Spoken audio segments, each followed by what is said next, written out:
Alright guys, TacticalRab back again today. Hope you're all doing well and enjoying your day so far. Lots going on these past 24 hours. We've got the flank baiting where they might potentially be going next. Where's the flank going to be going? Where's ZooMaa going to be going in terms of organisations within the CDL? But also, the process apparently coming very soon on the OpTic side means announcements should be just around the corner. But very much intrigued to your thoughts in the comment section below. Like if you guys enjoyed the video, subscribe if you are new as always. I would greatly appreciate it. Really up to the channel. Thank you very much indeed for doing that. First of all, there's some credit CDL until Yeez actually tweets about it first. Mutineers substitute Yeez and Ultra substitute Huke are a team of two heading into challenges for next year. Yeez actually goes on to confirm that well, there are two other players that they've wanted on the roster, that being Phantoms and Rex. So in the first year with the CDL, I'm pretty sure there was some sort of there was a rule in place that Center was not particularly happy about, that if you had a substitute from one team on a challenges team, you couldn't have a substitute from another roster on that same team. They've now got rid of that, so you can form nice rosters like this. But of course, a lot of these players have seen a fair few announcements really the last couple of days about what some of the challenges teams are going to be, because teams and players have bided their time, see if they can get opportunities on pro teams somewhere or other. Seems like some of these organizations are pretty much coming to a conclusion on what teams they want to pick up. The likes of Washington, even the likes of Paris here, we'll look at in just a second,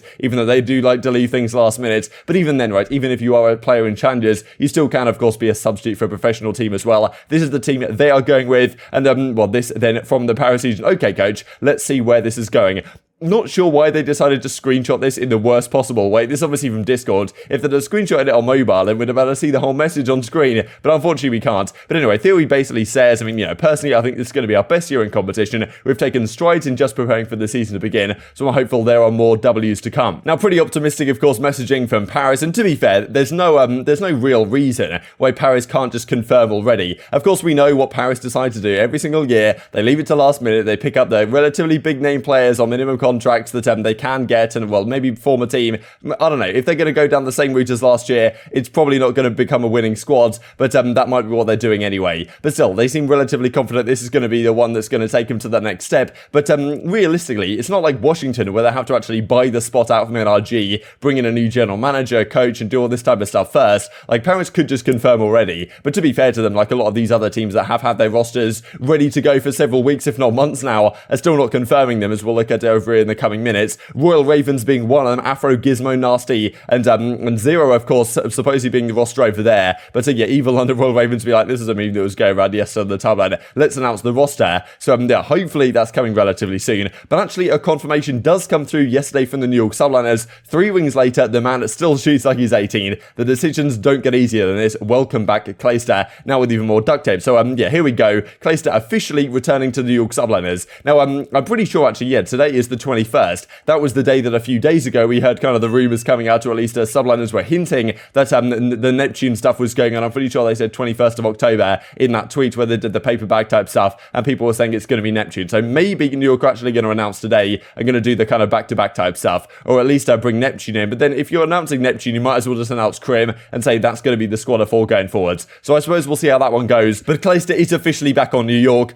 Good to see, really, because every single year, it seems, for the last several years, Clayster's found himself in a precarious off-season situation where he has a pretty solid season, and then he goes into the off-season and things all go wrong, right? And he gets dropped from his team even if he's just won the World Championship, for example, as happened the last 2 years after Black Ops 4 in United, when things then went to, well, they went to the franchising era, and then the United squad split up because they didn't get a spot in the league, and then, of course, Clayster goes to Dallas Empire, wins the World Championship the next year, and then gets dropped because it goes from 5v5 back to 4v4. So thankfully for Clayster, I think it's nice to see, really, that he probably had a relatively stress-free off-season, just chilling on New York, and continuing over there. And I think he said before that he would like to find an organisation that he can just run out on until his retirement, and maybe that will be the New York Subliners if he can stay the talisman of this team for, well, a couple more years to come at the very least. So that, of course, is what we think is going to happen on the New York side. But this I also thought was kind of funny, right? Because, I mean, Clayster, he's already been falling off the map in the Vanguard beta. Evil Clayster be like, are we actually going to stay on the map? This is you know, a nice little fun moment, really, right here from the Black Ops 3 days, where he manages to take down with the 10 best Classic and Slacked on the Rise Nation team, attach his own teammate, and then falls off the map. It's just vintage Clayster stuff. Maybe more of that to come. So let's talk about this then, right? Gershie's a cheeky lad. There's no two ways about it. He's been doing a lot of bait the last couple of days that ZooMaa's going to be going to the OpTic side. The only thing that this confirms to me is that ZooMaa's not going to be going to OpTic. But we'll go through it and see what you guys think in the comment section below. Place was crazy today. This image comes out from Gersh. I mean, it looks like they're in the Hex quarters. Lucas straight exposes him right here, finds this exact same image from back in 2019. writing. So yeah, nice try, Gersh, on that one. They weren't actually in the headquarters. There's also this right here, you guys might notice on the right-hand side here, ZooMaa's current profile picture. People are pointing out is that, okay, it's this one. This is from the Eavesdrop podcast he did not too long ago with Hex. So maybe you could read into this and say, yeah, okay, ZooMaa, maybe go to OpTic, or at least get jumping on the bandwagon. This, of course, also you go to the flank. They now change their colors. So it's no longer yellow like when it was the subliners. And if you look at the header right here, you'll find this image, which is quite clearly the Hex quarters in a relatively dark situation. So, I mean, anyway, Gersh is doing his best to try and throw everyone off the scent, I imagine. There's obviously been a fair bit of bait the last couple of days coming out as to which direction it might potentially go. There's also this that comes out from the flag as well. Like, Gersh, I mean, like, he doesn't have anything better to do, I imagine. The picture on the left may be the most cursed thing I've ever posted. But, look, I haven't watched Squid Game. I don't really watch any Netflix type stuff. But,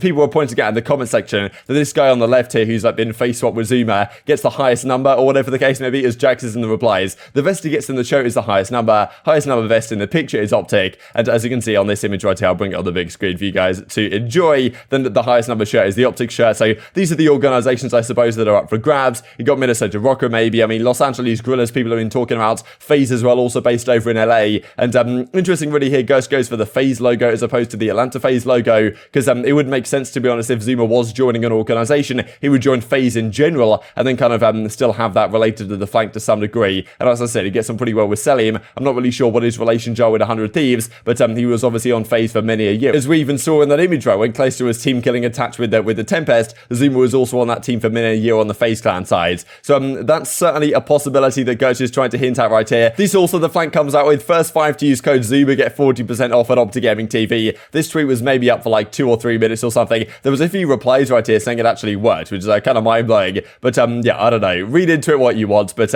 all I read into this is the fact that ZooMaa's not going to be going to OpTic. And this as well from the flank, 100 Thieves, like replying to Ben. So has Gersh really been doing any bait on the timeline about FaZe and about Los Angeles Guerrillas? Plenty of bait about OpTic, plenty of bait about 100 Thieves. So maybe you could, well, look at that and think maybe he's not going to one of those 2 organizations, or not going to both of those organizations. That's one way to look at it. Let's dive into this then real quick from Roger, because big real questions the last several days from Shotzi and the like, okay, hang on a second here, Hex, hurry this thing up. Why is it taking so long to get everything confirmed? Now, I'm pretty sure in the US you pronounce it the process, but anyway, the process is how we'd say it over here, I guess. And still, this is a really good documentary series that they've done a couple of now throughout the season. They did the one with Maniak, right, where he came back into OpTic and breaking that whole thing down. They've done some episodes, I don't know when the most recent one they did was, maybe after Stage 4 Major or something like that, the OpTic guys did it. And anyway, Stage 5 into the World Championships, and after that, I'm sure there's going to be a fantastic episode coming out, or at least on the horizon, ready to go at some point or another. But of course, if you're going to do that episode from the OpTic side and say, okay, this is how things were progressing with the team,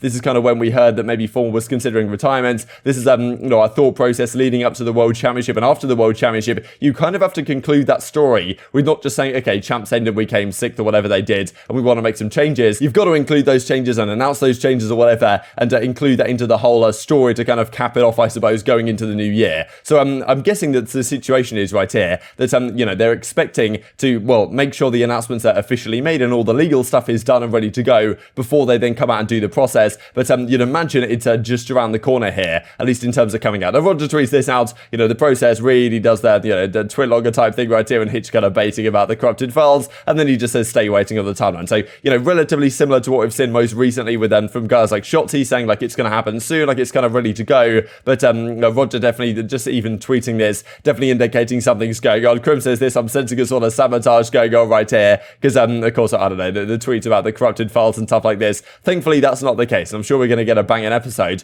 hopefully sooner rather than later. The talk was from Ben J. Asim a couple of weeks ago that the announcement is coming end of October sometime or another. Hopefully that's relatively soon. As I said, last year, I'm pretty sure the whole OpTic Chicago type announcement thing was around about 11th of November or something along those lines. Maybe a little bit later than that. I can't exactly remember. But it was around about that point. So maybe this year will be similar. Hopefully it's going to be earlier though, because we've kind of know what's going on here for quite a while. This is what Hitch said way back on the 3rd of October now. It's all legal stuff delaying it. It's going to be an absolute banger, which hopefully is the case as long as nothing gets corrupted. As well, Hitch was kind of concerned about maybe, well, he got a few people concerned about, let's just say in the replies right there. I'm sure they do a good job backing up their files and all that type of stuff for something this important. But of course, this, right, as it was Illy's birthday a couple of days ago, even yesterday now. Happy birthday, brother, and appreciate it, my brother, with the, the hourglass emojis, right? So definitely they're hoping that this stuff comes out relatively soon, because I'm sure they want to talk about it on stream and also get the gas that involves, right? That's the thing. If you do join OpTic, like your next few streams, you're going to get a lot of subs in there. That's definitely how this type of stuff works. Just wanted to finish off with a couple of things. This from Attach. ZooMaa was great seeing you, brother. Good luck with the new team. Hashtag on guards. So, I mean, yeah, Attach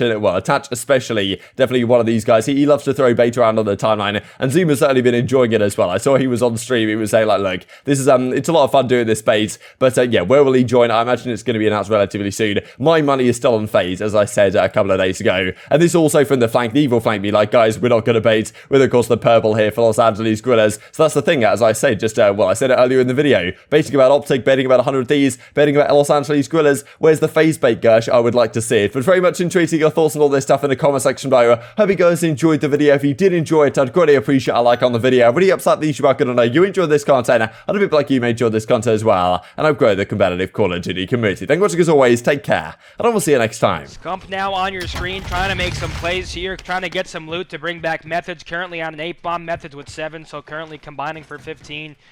You got to think if you're Scump, right? Decade-long professional, one of the best, if not the best. Oh, I thought I just got sniped. That kills you? Oh, what? Kevy! That kills you? Kevy!